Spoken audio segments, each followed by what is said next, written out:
Hello again, Hot Wheels customizers or fans of such. Today we have the Zender Fact4, which was actually a real car apparently. And this thing has a copyright of 1997 on it. Okay, well, the internet tells me this car came out in 1989. And, well, actually, the first thing I had to check is the scale, because I always forget. Let me get out of here. So the wheelbase is 24.99 millimeters. Let me pull up the calculator and some calipers. Alright, got my caliper zeroed. I'm going to measure the plastic axles on the body because, you know, sometimes Hot Wheels axles are bent and they move around a lot. So, assuming that's the center of this. Oh, wait a second. Nope, that wheel is not centered with this molded bottom. So I am going to have to go wheel to wheel. Axle to axle, that is. Try to get into the center there, then to there. Yeah, around 44. Yeah, I would say 44 millimeters. So over here we got the wheelbase divided by 44. And this guy is 67, 167 scale. So a bit small, yeah. Alright, we got that out of the way. Now let's get the good old toothpick. Well, actually, let's compare to some photographs here. It's got the scissor doors. Looks like kind of looks like an F40, but it was designed by Gunther Zillner. So Zender was a German tuning company, and then this thing was powered by a 3.6 liter V8 from Audi. So the engine is midship here, and so this is a long time before the Audi R8, right? So Zender tuned that engine to be 448 horsepower with the use of 2 turbochargers, and then this was rear-wheel drive only, and then 0 to 60 was 4.3 seconds, and then it could go 194 miles per hour. So it's pretty impressive, you know, for 1989, I would say. Let's see, where'd my toothpick go? Well, I got a wood one today. Alright, I'm going to replace those wheels, probably to the ones in the photographs.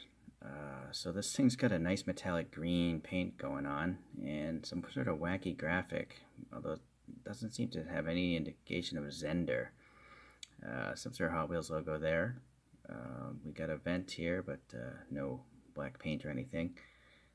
The panel gaps seem okay. The casted-in mirrors are alright for casted-in, that is. The windows are actually pretty clear. You can see right into the interior. That's pretty good for Hot Wheels. Stick shift sticking up, some ribs on the seats, some seat back headrests and all that stuff. Okay, the black plastic base here, yeah, and that's the grille. We have some clear headlights, part of the windshield casting. Oh, well, this is interesting. They actually printed a Hot Wheels logo on the windshield. As to why, I don't know. Well printed graphic. Okay. This side looks the same. No door handles. Maybe it's stuck here on the real one. I'm not sure. Where's the fuel filler? I don't see any of that either. Okay, the wing. Oh, some louvers back here.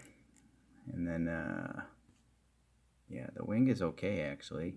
Obviously, it's a little thick, but it is a Hot Wheels meant for children to step on. And then the light sections or whatever.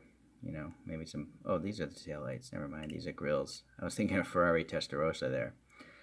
Maybe some black paint will be nice in here.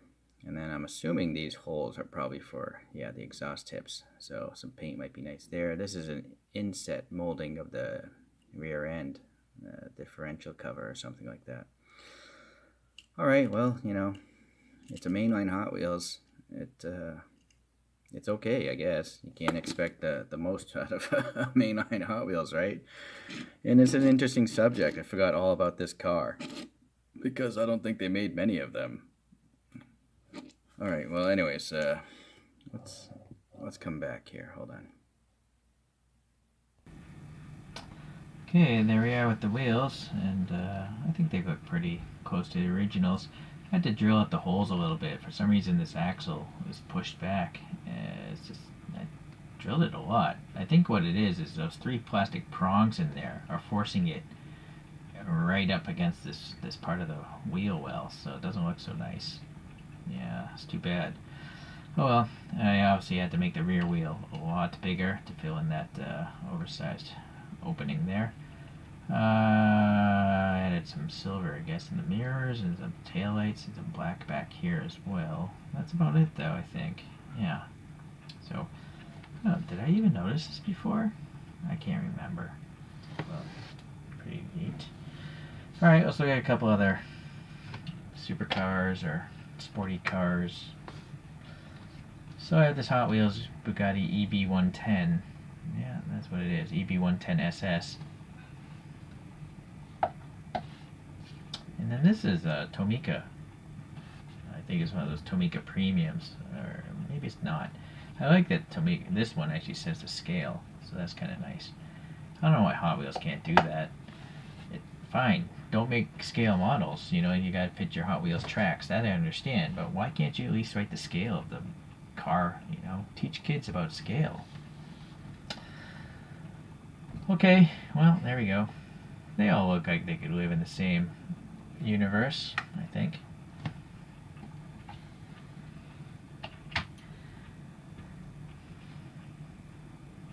Alright, well, I do have to say though, that rear wheel just looks gargantuan.